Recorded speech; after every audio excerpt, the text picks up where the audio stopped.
Hey guys, BDP bringing you guys a really exciting review today. We are talking about one of the 25th anniversary sets for Bricklink. We have the Antique House set 910050. I believe I got that right. But really excitingly, we are jumping into another set from the Bricklink Designer Program. As you guys know, I'm a huge fan and supporter of the program. I think amazing sets have come out of it and continue to get announced. And a little tidbit here, we did get announced from LEGO that on the 20th of November, we are going to be getting the finalists have been decided by LEGO. So tune into that if that's something you guys are really excited for, just like I am. But hopefully by the end of this video, you guys will have a chance to form a better opinion about the antique. Hopefully by the end of this video, you guys will be able to form a better opinion of the antique house or the antique shop, whatever you want to call it. And more importantly, decide if you're going to buy it right now while the price is still affordable. In a couple of years, this set might be non-existent or it might be too expensive for the average Andy to get it. Let's go ahead and talk about it. Obviously, Bricklink series sets, you guys know, come in a white box with the logo and the anniversary symbol on them. And they don't come with instructions. They come with a QR code, you scan, or you go to the Bricklink website and you can get the instructions for free there. That aside, let's talk about the set. So what makes this set unique compared to other modulars or Bricklink series sets we've seen previously? As always with the more expensive LEGO sets and themes, you get a complete build. So for $150 when it's released, and then once you put your money down, 9 months later, we got this beautiful set, and it is immaculate. You don't see a LEGO house built like this, even from the modulars. It's been, the closest thing we've had to this recently is the LEGO Ideas TP house. As you guys can see here, I have put the house on a 32 by 32, well, it's actually a 64 by 32 mils plate.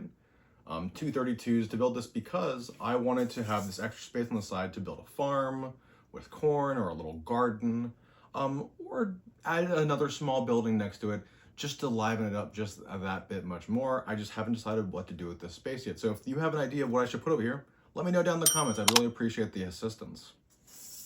But again, coming back to the architecture of the house, you get these two front windows on the top of the attic that just make the house really come together. The black accent tiles with the mix between tiles and studs, just, it's the French kiss of the set. It just looks beautiful. It looks like something from a mock.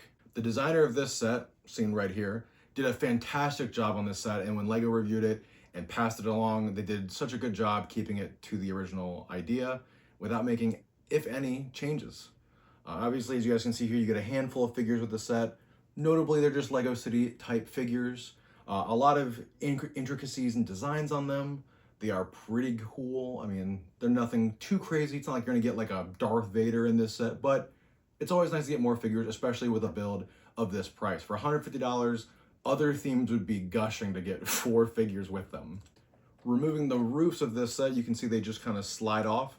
Very similar to the car dealership that I did recently. It has a slide on, slide off roof. They just come off really easily. And you guys can see inside we have a bed and a cat. And this is like the living space for the older couple that presumably owns this shop. One of the coolest parts of this build is that they actually repurposed a boat propeller for a fan above the bed. I found that's a really cool detail because LEGO doesn't actually make a large fan piece. You get the nice support truss along the top of the building. You get these beautiful triangles with these 1x2 slopes and a chimney on the side as well. Just rounding it off, it just looks really good.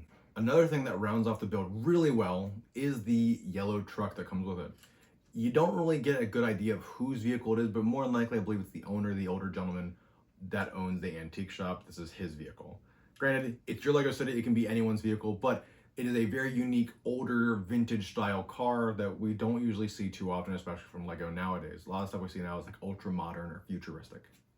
Like I mentioned, getting a car and a beautiful build and a ton of figures for $150 is a steal, especially in today's busy world of LEGO sets. Pulling off the roof, as you can see, it maintains the LEGO modular aesthetic. You can just pull it off, not a care in the world.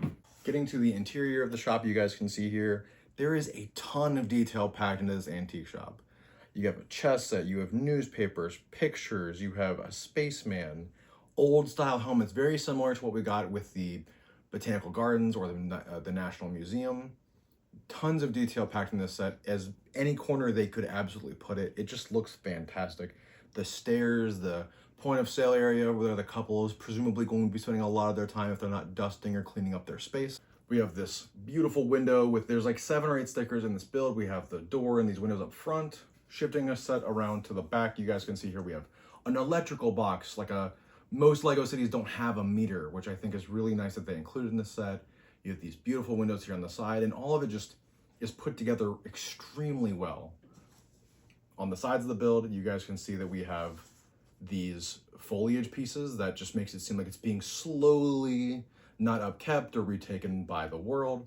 But it's one of those things where if you go to like a antique store on the side of the road at the highway where you typically find these, it seems like it's a really believable one, especially one that's family owned and they just have collected stuff over the years and they just are looking a way to get rid of it, or wait, looking to be the next treasure spot for someone who's looking for something pretty vintage or something that they haven't seen before.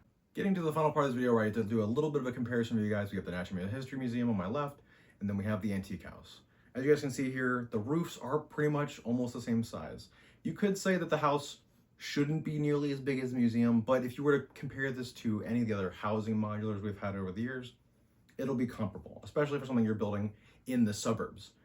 The museum and all the other modulars in the city will look good, and then when you guys go to the suburbs area, this will stand out too because they'll be larger. It'll make your Lego families look like they're better off or have larger homes, because you don't want to have small homes out in the distance. You want all the houses in the buildings to have similar scale as people go around your table. But ultimately, as you guys can see here, using the dark green and the train track here as an example of like road, or what it would look like if you were to build it on the edge of a railroad, as a farmland, or at the outskirts of your city, it blends together beautifully. So I definitely recommend building this on a Mills plate, and I definitely recommend the set for $150, getting 4 figures. You guys are getting a terrific build with tons of character on the inside and out. It's a slam dunk set that I really hope everyone who wanted one got one, and everyone who doesn't get the chance to buy one when it released have the chance in the near future to get one. But ultimately, I want to know what you guys think down in the comments. Did you guys like the Antique House? Did you buy 2 of them? Are you guys going to Brickford, Virginia next spring? Let me know. I'd love to see you guys there. As always, I've been Beauty Bricks, and I'll see you guys in the next one.